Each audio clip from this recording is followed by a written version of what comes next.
When we say aid, the question is, what type of aid are we talking about? We're not talking about humanitarian aid. I mean, clearly, if there's a disaster in Haiti, or Katrina strikes, or in Pakistan you've got floods, I mean, I think there is a moral imperative for us to act as human beings.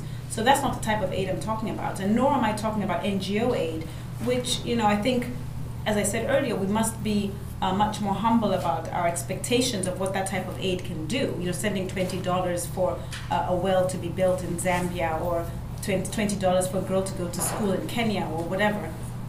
That's all laudable, but the fact of the matter is we need to be much more humble about really what that can do in terms of meaningfully putting a dent in poverty and really jump-starting economic growth, which, by the way, the United Nations says we should be aiming for around 7% a year economic growth, and the fact of the matter is African countries, many of them, fall short of that.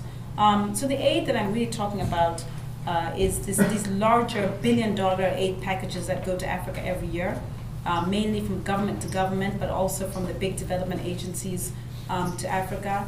And there are a whole host of problems that come from that, and I'm sure we'll come into that in a moment. But I mean, I think in essence, I start ending where I started off by saying, we're reasonable people.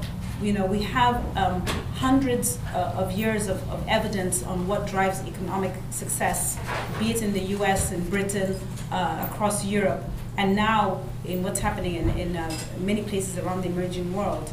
And you cannot have a society where there's sort of two speeds, where we have one policies of economic development for China and India and so on, and a completely different policy of development for Africa. I mean, why should there be these two different strategies?